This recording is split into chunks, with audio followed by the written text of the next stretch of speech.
नमस्कार, मैं हूं अभिषेक त्यागी। यूपी में 2022 में विधानसभा चुनाव होंगे और इन विधानसभा चुनाव से पहले अखिलेश यादव से अलग हुए उनके चाचा शिवपाल ने एक नई राजनीति को जन्म दे दिया है।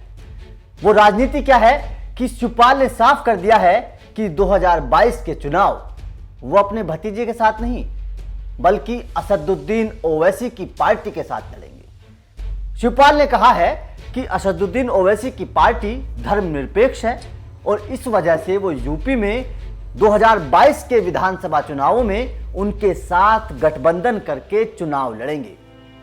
शिवपाल के इस बयान के बाद यूपी की राजनीति में एक नया रास्ता पैदा हो गया है और ये संकेत मिलने लगे हैं कि अगर शिवपाल असदुद्दीन ओवैसी के साथ मिलकर चुनाव लड़ेंगे तो फिर अखिलेश यादव के उस बयान का क्या होगा जो अखिलेश यादव ने कहा था। एक रैली के दौरान अखिलेश ने कहा था अपने चाचा शिवपाल के लिए कि वो जसवंत नगर की सीट अपने चाचा के लिए छोड़ने के लिए तैयार हैं और अगर यूपी में सरकार बनी तो वो अपने चाचा शिवपाल को मंत्री पद भी देंगे। अखिलेश का शिवपाल के लिए एक न्योता था कि शिवपाल अखिलेश के साथ समाजवादी पार्टी के साथ मिलकर चुनाव लड़ें जिससे समाजवादी पार्टी को पिछली बार की तरह नुकसान ना हो। लेकिन शिवपाल को एक सीट मंजूर नहीं है। अखिलेश के इस बयान से और शिवपाल के इस बयान से साफ हो जाता है कि शिवपाल को एक सीट मंजूर नहीं है, क्योंकि शिवपाल ये भी कह चुके हैं कि वो यूपी की कई सीटों पर अपना झंडा फहराएंगे, अपने उम्मीदवारों को उतारेंगे।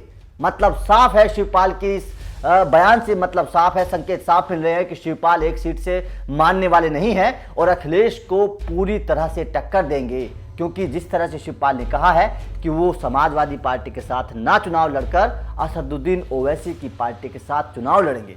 वैसे इन दोनों पार्टियों का वोट गणित भी लगभग एक जैसा है, क्योंकि शिवपाल समाजवादी पार्टी के पुराने नेता रहे हैं। कई मुस्लिम नेता भी शिवपाल के साथ यूपी में जुड़े हुए हैं। समाजवादी पार्टी के कई मुस्लिम नेता हैं समाजवादी पार्टी में जो उनके वफादार हैं, जो बाद में शिवपाल के साथ आ गए थे। और अगर असदुद्दीन ओवैसी भी समाजवादी शिवपाल के साथ मिलकर चुनाव लड़ेंगे तो जिस तरह से बिहार की 5 सीटों पर, मुस्लिम बहुल सीटों पर असदुद्दीन ओवैसी ने अपना प्रभाव छोड़ा था, जीती थी, उसी तरह से यूपी में भी ये दोनों पार्टियां मिलकर मुस्लिम बहुल इलाकों पर अपना प्रभाव छोड़ सकती हैं और सीटें जीतने में कामयाब हो सकती हैं।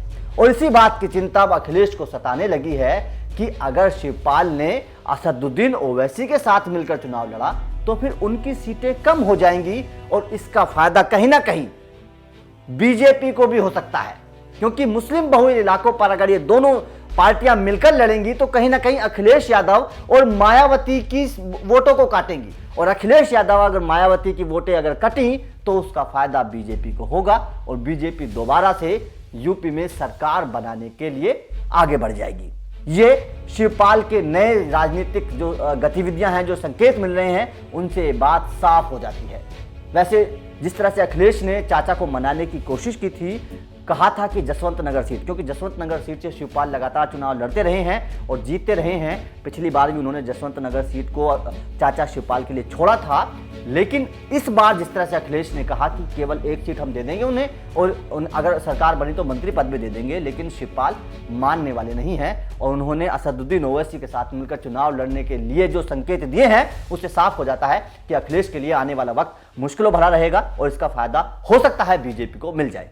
तो आपका इस खबर पर क्या कहना है? क्या शिवपाल के इस गठबंधन से वास्तव में बीजेपी को फायदा होगा? क्योंकि शिवपाल राजभर को भी अपने साथ मिलाने की बात कर चुके हैं और ओम प्रकाश राजभर अखिलेश से दूर हो चुके हैं और असदुद्दीन ओवैसी भी लगातार अखिलेश के खिलाफ बयान देते हैं। तो इन दोनों पार्टियों को अगर शिवपाल अपने साथ मिला लेते हैं तो इससे अखिलेश को कितना नुकसान होगा और बीजेपी को कितना फायदा होगा, ये आप हमें कमेंट करके बताइए। नमस्कार।